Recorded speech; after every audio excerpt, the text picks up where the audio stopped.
नमस्कार। आप सुन रहे हैं एकादशोपनिषद प्रसाद और हम अध्ययन कर रहे हैं काठकोपनिषद प्रसाद का। आज की इस विशेष कड़ी में हम पहुंच चुके हैं खंड 4 ब्रह्मा की शक्ति और ज्ञान के अध्याय 13 मोक्ष की प्राप्ति पर। कठोपनिषद का संपूर्ण दर्शन मनुष्य को एक ही महान सत्य की ओर ले जाता है और वह सत्य है आत्मा और ब्रह्मा की एकता। जीवन की समस्त साधना, आत्मचिंतन, वैराग्य और ध्यान का अंतिम लक्ष्य क्या है? मनुष्य जन्म और मृत्यु के निरंतर चक्र से कैसे मुक्त हो सकता है? और वह कौन सी अवस्था है जहां पहुंचकर सभी दुख, भय और बंधन समाप्त हो जाते हैं? इन्हीं प्रश्नों का उत्तर हमें इस अध्याय में प्राप्त होता है। यमराज नचिकेता को बताते हैं कि मोक्ष कोई बाहरी उपलब्धि नहीं, बल्कि अपने वास्तविक स्वरूप की पहचान है। जब साधक अज्ञान के आवरण को हटाकर अपने भीतर स्थित आत्मा को ब्रह्मा के साथ अभिन्न रूप में अनुभव करता है, तब वह सांसारिक बंधनों से मुक्त होकर परम शांति और परमानंद को प्राप्त करता है। आज की चर्चा में हम जानेंगे कि कठोपनिषद मोक्ष को किस रूप में परिभाषित करता है, आत्मज्ञान और मुक्ति का क्या संबंध है, तथा क्यों इंद्रिय निग्रह, वैराग्य और ध्यान को इस आध्यात्मिक यात्रा का अनिवार्य साधन माना गया है। तो आइए काठकोपनिषद के इस अंतिम और अत्यंत महत्वपूर्ण संदेश को समझने का प्रयास करते हैं और मोक्ष के वास्तविक स्वरूप का चिंतन करते हैं।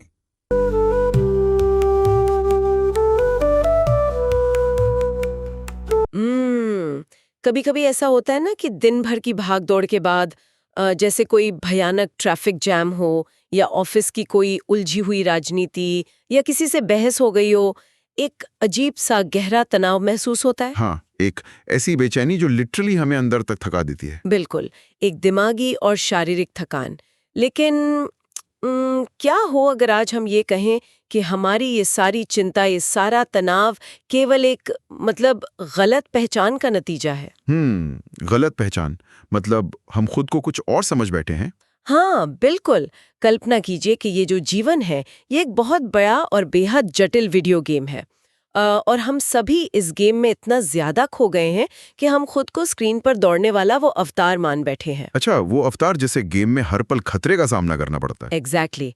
हम ये पूरी तरह से भूल गए हैं कि हम वास्तव में वो खिलाड़ी है जिसके हाथ में कंट्रोलर है, जो स्क्रीन के बाहर गेम की हार जीत से दूर बिल्कुल सुरक्षित बैठा है। ये बहुत ही सटीक उदाहरण है ना? तो आज के हमारी इस गहन चर्चा यानी इस डीप डाइव का मिशन इसी गलत पहचान को डिकोड करना है।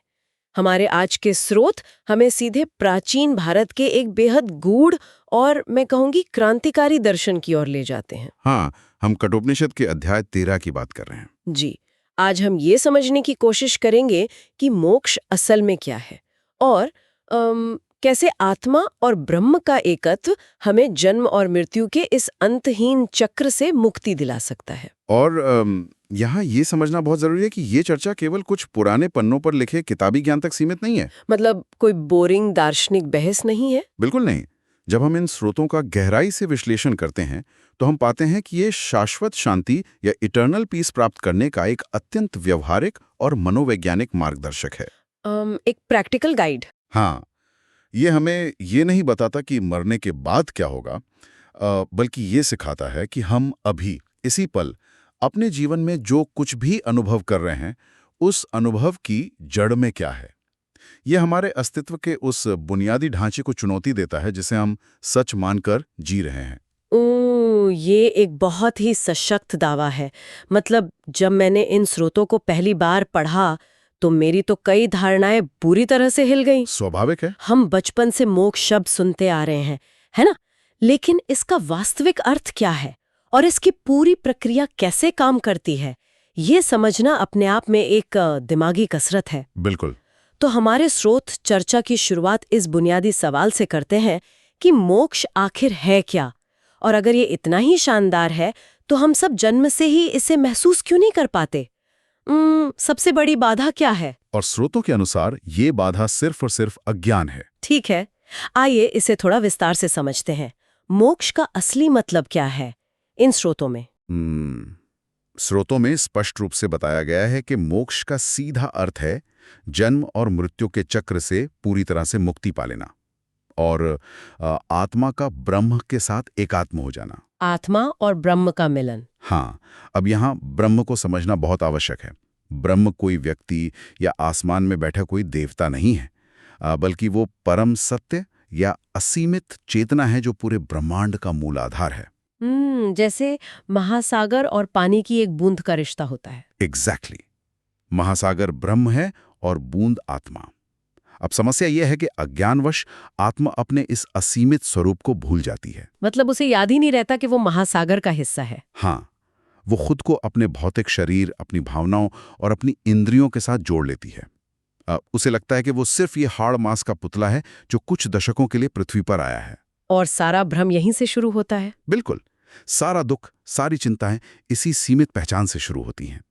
जब तक ये पहचान नहीं टूटती, आत्मा बार बार इसी चक्र में लौटती है। अच्छा, तो अगर आत्मा और ब्रह्म हमेशा से एक ही है, मतलब बुनियादी तौर पर उनमें कोई अलगाव है ही नहीं, तो फिर आत्मा को मोक्ष प्राप्त करने की आवश्यकता क्यों है? ये एक बहुत ही गहरा सवाल है। मतलब जो चीज पहले से मेरे पास है, मैं उसे कैसे खोज सकती हूँ?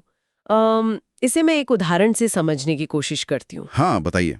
क्या ये वैसा ही है जैसे किसी के पास एक बहुत ही आधुनिक स्मार्टफोन हो, जिसमें असीमित इंटरनेट की सुविधा हो, जिसे हम यहाँ ब्रह्म कह सकते हैं। ठीक है। लेकिन अज्ञानतावश उस फोन का इस्तेमाल सिर्फ एक साधारण कैलकुलेटर की तरह किया जा रहा हो। मतलब क्षमता तो पूरे ब्रह्मांड से जुड़ने की है, लेकिन व्यक्ति खुद को सिर्फ जोड़ घटाओ यानी अपनी भौतिक जरूरतों और इच्छाओं तक सीमित मान बैठा है। अरे वाह! यहाँ सबसे दिलचस्प बात यह है कि ये स्मार्टफोन और कैलकुलेटर का उदाहरण कठोपनिषद के मूल दर्शन को बहुत सटीकता से पकड़ता है। सच में? हाँ, उस स्मार्टफोन में असीमित क्षमता हमेशा से मौजूद है। आपको बाहर से कोई नया सॉफ्टवेयर डाउनलोड नहीं करना है। उसे सिर्फ अपनी उस असीमित क्षमता का बोध होना है। बिल्कुल। स्रोत हमें बताते हैं कि मोक्ष कोई ऐसी जगह नहीं है जहां हमें यात्रा करके जाना है। यह उन भौतिक बंधनों और मानसिक सीमाओं को छोड़ने की प्रक्रिया है जो हमें सीमित कर रहे हैं। मतलब कैलकुलेटर वाले ऐप को बंद करना है। हाँ, इस संदर्भ में कठोपनिषद के दूसरे अध्याय का एक बहुत ही गहरा श्लोक स्रोतों में दिया गया है। श्लोक है, यद प्राणो ह्यम अमना शुभ्रो ह्यक्षरात परमः परः। इसका अर्थ क्या हुआ? इसका अर्थ है जो बिना प्राण और मन के है, जो शुद्ध और असीमित है, वही परम सत्य है। रुकिए, ये बात थोड़ी अजीब और हजम करने में मुश्किल लग रही है। ऐसा क्यों? बिना मन के हम अपनी पूरी पहचान, अपना पूरा अस्तित्व अपने विचारों और अपने मन से ही तो तय करते हैं। इंसान अक्सर ऐसा ही सोचता है। कोई मन ही नहीं है तो फिर उस अनंत आनंद को महसूस कौन करेगा जिसका दावा किया जाता है? ये एक बहुत ही तार्किक शंका है। क्या ये सिर्फ एक शून्य या एक ब्लैंक वॉइड जैसी स्थिति नहीं बन जाएगी जहां कुछ भी नहीं है? ये एक बहुत ही स्वाभाविक और बेहतरीन सवाल है, और यहीं पे हमें अपनी आधुनिक समझ और उपनिषदों के विज्ञान के बीच के फर्क को समझना होगा। कैसा फर्क? हम आमतौर पर मानते हैं कि हमारा मस्तिष्क और हमारा मन ही चेतना या कॉन्शियसनेस को पैदा करते हैं। हाँ, साइंस तो यही कहता है। लेकिन कठोपनिषद कहता है कि मस्तिष्क चेतना का निर्माता नहीं है। वो केवल एक रिसीवर है, एक रेडियो की तरह। अच्छा, एक रेडियो की तरह। हाँ, ब्रह्म वो रेडियो तरंग है जो हर जगह मौजूद है। हमारा मन और हमारा शरीर उस तरंग को पकड़कर एक सीमित अनुभव में बदल देते हैं। तो जब श्लोक कहता है कि आत्मा बिना मन के है, तो इसका मतलब क्या है? इसका मतलब है कि असली चेतना उस रेडियो सेट पर निर्भर नहीं है। मन केवल भावनाओं, विचारों और यादों को प्रोसेस करता है। लेकिन मोक्ष का आनंद कोई भावना नहीं है जिसे प्रोसेस करने के लिए न्यूरॉन्स की जरूरत पड़े। अरे वाह, ये तो बहुत गहरी बात है। ये अस्तित्व का मूल स्वभाव है। जब मन का शोर बंद होता है, तब वो शुद्ध चेतना अपने वास्तविक असीमित रूप में प्रकट होती है। ये तो पूरी तरह से नजरिया ही बदल देता है। बिल्कुल बदल देता है। यानी हमारा मन असल में हमें ब्रह्मांड का अनुभव कराने के बजाय उस अनुभव को सीमित कर रहा है, उसे फिल्टर कर रहा है। एकदम सही। यहाँ ये विषय और भी ज्यादा रोचक हो जाता है। लेकिन यहाँ एक और बड़ा सवाल खड़ा होता है। जी, पूछिए। अगर हम ये मान लें कि हम ये कैलकुलेटर नहीं है, हम ये रेडियो सेट या ये मन नहीं है, तो जब हम इस पूरी भौतिकता को हटा देते हैं तो पीछे क्या बचता है? मतलब ये आत्मा जो बिना मन और शरीर के है, वो वास्तव में कैसी दिखती है? हमारी पूरी दुनिया तो आकार, रंग और रूप पर टिकी है। और यहीं पर हमारे स्रोत एक ऐसी दिशा में मुड़ते हैं जो हमारे सामान्य तर्क को चुनौती देती है। स्रोत स्पष्ट करते हैं कि आत्मा का स्वरूप अमूर्त यानी एब्स्ट्रैक्ट और पूरी तरह से विरोधाभासी है। विरोधाभासी मतलब पैराडॉक्सिकल। हाँ, ये जड़ नहीं है, इसे छुआ नहीं जा सकता। इसे समझाने के लिए स्रोतों में कठोपनिषद का एक अत्यंत महत्वपूर्ण उदाहरण दिया गया है। अणोरणयान महतो महियाना आत्मा से जंतोर निहित गुहायाम। इसका अनुवाद क्या होगा? इसका अर्थ है कि आत्मा सूक्ष्मतम से भी सूक्ष्म है और महान से भी महान है, और ये हर जीव के भीतर छिपी हुई है। एक मिनट, मैं इस पर थोड़ी चुनौती देना चाहूंगी। बिल्कुल। भौतिकी का सामान्य नियम कहता है कि कोई एक ही चीज एक ही समय में सबसे छोटी यानी एक परमाणु या कण से भी सूक्ष्म और सबसे बड़ी यानी ब्रह्मांड से भी विशाल कैसे हो सकती है? सुनने में यह असंभव लगता है। ये तो पूरी तरह से एक विरोधाभास है। इसे समझने के लिए क्या हम एक होलोग्राम का उदाहरण ले सकते हैं? होलोग्राम दिलचस्प है, कैसे? हम जानते हैं कि एक होलोग्राम की सबसे खास बात यह होती है कि अगर उस तस्वीर को छोटे छोटे टुकड़ों में काट दिया जाए तो भी हर एक छोटे कण में पूरी तस्वीर का डेटा छुपा होता है। हाँ, ये होलोग्राम की प्रॉपर्टी होती है। तो वो कण आकार में सबसे छोटा है, लेकिन उसके भीतर जो जानकारी है वो पूरी की पूरी महान तस्वीर के बराबर है। क्या उपनिषद कुछ ऐसा ही कह रहे हैं? ये होलोग्राम का सिद्धांत इस विरोधाभास को सुलझाने के लिए एक बहुत ही शानदार और सटीक रूपक है।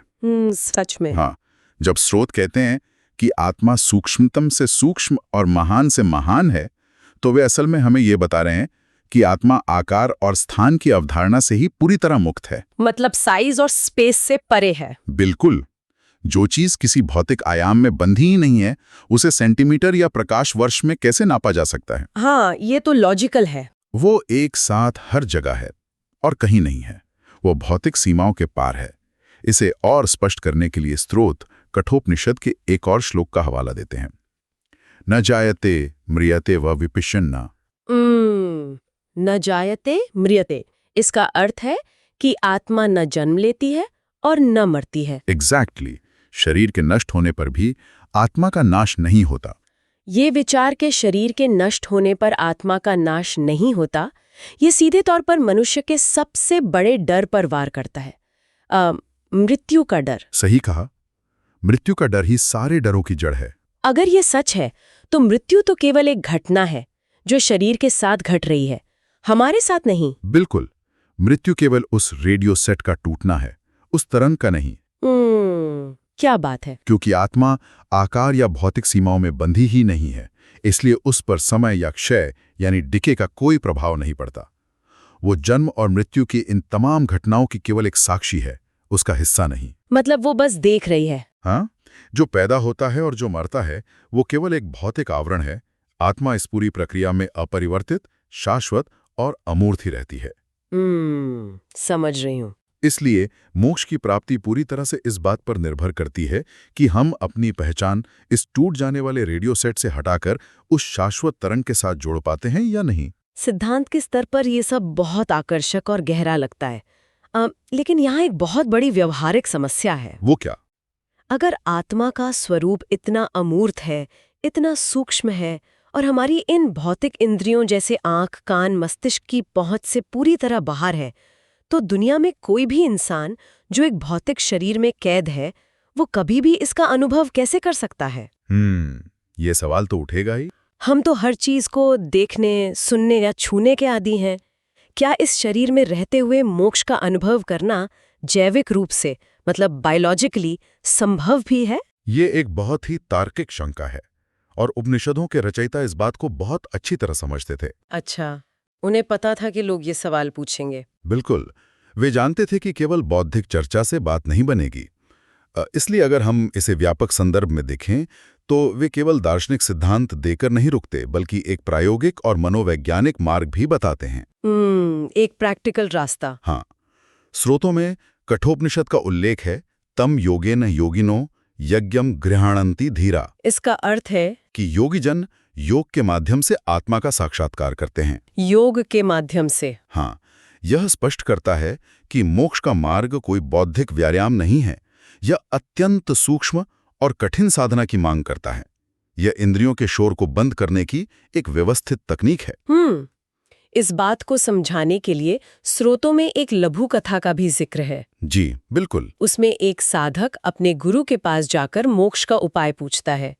और गुरु उसे बताते हैं कि शरीर, मन और इच्छाओं से परे जाकर आत्मा का अनुभव करना ही मोक्ष है। इसके बाद वो साधक वर्षों की कठिन तपस्या करता है और अंततः उसे एकत्व का अनुभव होता है। हाँ, लेकिन तो इस सब का असल में क्या मतलब है? अगर हम इस वर्षों की कठिन तपस्या को डीकोड करें तो यह असल में क्या है? ये कोई जादू तो है नहीं। नहीं, जादू बिल्कुल नहीं है। मुझे लगता है कि ये एक भयानक मनोवैज्ञानिक संघर्ष रहा होगा।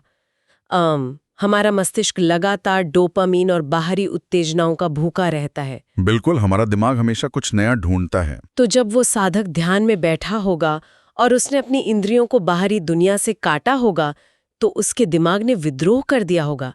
उसे पुरानी यादें, इच्छाएं और यहाँ तक कि शरीर की खुजली तक परेशान कर रही होगी। आपने उस साधना के असली संघर्ष को बिल्कुल सही पकड़ा है ना? आसान थोड़ी है चुपचाप बैठना। बिल्कुल नहीं। वो तपस्या केवल एक जगह बैठे रहने की शारीरिक क्रिया नहीं है, बल्कि वो न्यूरोलॉजिकल कंडीशनिंग को तोड़ने की एक लंबी प्रक्रिया है। Neurological conditioning? हाँ, जीवन भर हमने अपने मन को यह सिखाया है कि खुशी बाहर से, इंद्रियों के माध्यम से मिलती है। ध्यान और योग वो प्रक्रिया है जिसके द्वारा हम धीरे धीरे अपने मन को शांत करते हैं और इंद्रियों के इन वॉल्व्स को जानबूझकर बंद करते हैं। ये मस्तिष्क को बाहरी डेटा देना बंद करने की कला है। मतलब हम फोन को एयरप्लेन मोड पे डाल रहे हैं। एग्जैक्टली, बहुत बढ़िया रूपक। जब बाहरी डेटा बंद हो जाता है, जब विचार शांत हो जाते हैं, तब जाकर वो अमूर्त चेतना जो हमेशा से पीछे मौजूद थी, पहली बार स्पष्ट रूप से अनुभव होती है। ये अज्ञान के पर्दे को हटाने की एक बहुत ही वैज्ञानिक प्रक्रिया है। पर यहाँ एक डर भी पैदा होता है।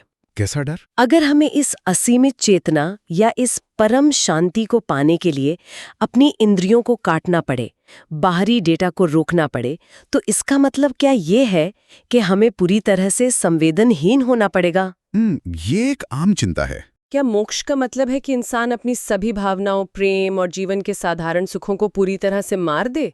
क्योंकि इच्छाओं से परे होना सुनकर ऐसा लगता है जैसे हमें ज़ॉम्बी बन जाना चाहिए। ये शायद उपनिषदों को लेकर सबसे बड़ी और सबसे आम गलतफहमी है। अच्छा, तो असलियत क्या है? स्रोतों का बारीकी से अध्ययन करने पर यह स्पष्ट होता है कि यह सांसारिक सुखों या भावनाओं को जबरदस्ती मारना नहीं है। ये ज़ॉम्बी बनना बिल्कुल नहीं है, बल्कि यह एक गहरी समझ का उदय होना है। इसे थोड़ा और समझाइए। इसे ऐसे समझें, भावनाएं, दुख, सुख और इच्छाएं आसमान में छाने वाले बादलों की तरह हैं। बादलों की तरह? हाँ, वे आते हैं, मौसम बदलते हैं और चले जाते हैं, लेकिन जो आत्मा है वो पूरा का पूरा आसमान है। मोक्ष का अर्थ बादलों को खत्म करना नहीं है, बल्कि यह पहचानना है कि आप मौसम नहीं है। अरे वाह! अब वो असीम आसमान है जिस पर मौसम का कोई असर नहीं पड़ता। जब इंसान यह जान लेता है तो वो जीवन के सुखों और दुखों का अनुभव तो करता है, लेकिन उनका गुलाम नहीं होता। वो डिटैच हो जाता है, लेकिन इग्नोरेंट नहीं होता। सही कहा। सच्ची शांति किसी भी भौतिक सुख के खत्म होने पर नहीं, बल्कि उसकी नश्वरता को समझ लेने में है। ये एक ऐसा आनंद है जो बाहरी परिस्थितियों पर निर्भर नहीं करता। ये सच में एक अद्भुत दृष्टिकोण है। मतलब बात ये नहीं है कि हम जीवन का वो वीडियो गेम खेलना छोड़ दें। हम गेम खेलेंगे, चुनौतियों का सामना भी करेंगे, लेकिन अब हमें ये पता चल गया है कि ये सिर्फ एक गेम है। बिल्कुल। और हमारी असली पहचान, हमारी असली सत्ता इस गेम की हार जीत से कहीं बाहर पूरी तरह सुरक्षित है। यही मोक्ष का सार है। तो अगर हम इस पूरी गहन चर्चा के पन्नों को एक साथ समेटें तो हमारे स्रोतों से कुछ बहुत ही क्रांतिकारी निष्कर्ष सामने आते हैं। हाँ, बिल्कुल। सबसे पहला और अहम बिंदु ये है कि हमारी आत्मा और वो असीम ब्रह्मांडीय चेतना यानी ब्रह्म मूल रूप से एक ही हैं। दूसरा, ये केवल हमारी अज्ञानता है जो हमें इस छोटे से शरीर और उसके लगातार बदलते मन के साथ बांध कर रखती है और हमें ये मानने पर मजबूर करती है कि हम जन्मते और मरते हैं। जी।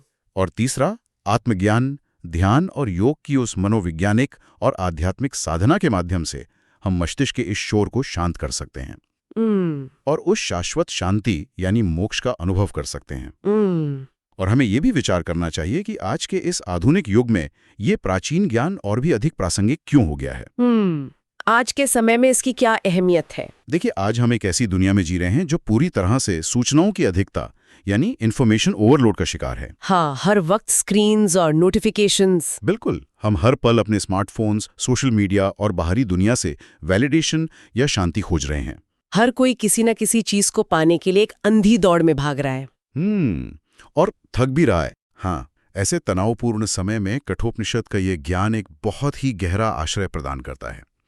यह हमें याद दिलाता है कि जिस स्थायी शांति और स्थायित्व की तलाश हम बाहर कर रहे हैं, वो बाहरी भौतिक साधनों में है ही नहीं, वो अंदर है। एग्जैक्टली, वो हमारे भीतर, हमारे अस्तित्व के मूल में पहले से मौजूद है। बिल्कुल। ये पूरी चर्चा हमें बाहर से मोड़कर वापस हमारे भीतर ले आती है। तो इस डीप डाइव को समाप्त करते हुए हम इन स्रोतों से उपजे एक गहरे विचार को यहाँ छोड़ना चाहेंगे जी। एक ऐसा विचार जिस पर कोई सीधा जवाब शायद ना हो, लेकिन जो सोचने पर मजबूर जरूर करता है। हमारे स्रोतों ने स्पष्ट किया है कि ये चेतना शाश्वत है। ये ना कभी जन्म लेती है और ना कभी मरती है।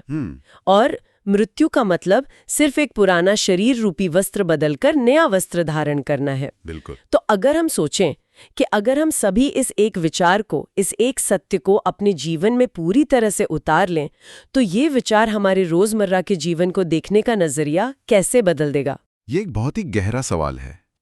जैसे ट्रैफिक जाम का गुस्सा, किसी प्रोजेक्ट के फेल होने का डर, ऑफिस की राजनीति या जीवन की छोटी छोटी हार जीत। जब हम ये पूरी तरह से जान लेते हैं कि हम वास्तव में एक अनंत और अमर चेतना है जो केवल कुछ समय के लिए एक इंसानी अनुभव ले रही है, तो क्या ये छोटी छोटी बातें मायने रखेंगी? शायद बिल्कुल नहीं। क्या हमारा सारा डर और तनाव उसी क्षण खत्म नहीं हो जाएगा? ये एक ऐसा सवाल है जो हमें इस बात पर विचार करने के लिए प्रेरित करता है कि हम अपना जीवन कैसे जी रहे हैं और हम वास्तव में खुद को क्या मानते हैं। बहुत ही सुंदर विचार। आज के सूत्रों की गहन चर्चा में हमारे साथ गहराई तक उतरने के लिए बहुत बहुत धन्यवाद।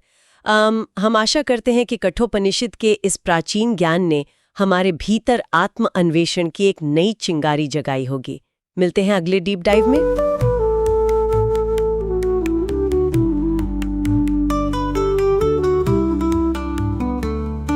प्रिय श्रोताओं, आज की चर्चा में हमने जाना कि कठोपनिषद के अनुसार मोक्ष किसी स्थान की प्राप्ति नहीं, बल्कि चेतना की वह अवस्था है जहां आत्मा अपने वास्तविक स्वरूप का अनुभव करती है। यह वह स्थिति है जहां अज्ञान समाप्त हो जाता है, इच्छाएं शांत हो जाती हैं और साधक स्वयं को ब्रह्मा से अभिन्न अनुभव करता है। हमने समझा कि आत्मा नित्य, शाश्वत और अविनाशी है। जन्म और मृत्यु केवल शरीर के स्तर पर घटित होने वाली घटनाएं हैं, जबकि आत्मा इन सबसे परे रहती है। जब मनुष्य ध्यान, साधना, आत्मचिंतन और वैराग्य के माध्यम से अपने भीतर स्थित इस दिव्य सत्ता को पहचान लेता है, तब वह समस्त भय, मोह और बंधनों से मुक्त हो जाता है। कठोपनिषद का संदेश केवल दार्शनिक नहीं, बल्कि जीवन को दिशा देने वाला है। यह हमें सिखाता है कि बाहरी उपलब्धियों से कहीं अधिक महत्वपूर्ण है आत्मिक जागृति, क्योंकि वही स्थायी शांति, आनंद और मुक्ति का मार्ग प्रशस्त करती है। इसी प्रेरक संदेश के साथ काठकोपनिषद प्रसाद के इस अध्याय की चर्चा को यहीं विराम देते हैं। आशा है कि नचिकेता और यमराज का यह दिव्य संवाद आपके अंतर्मन में आत्मचिंतन और आत्मबोध की नई प्रेरणा जगाएगा। अगली कड़ी में हम एक नए अध्याय और नई आध्यात्मिक यात्रा के साथ पुनः उपस्थित होंगे। तब तक के लिए नमस्कार। हरिः ओम तत्सत।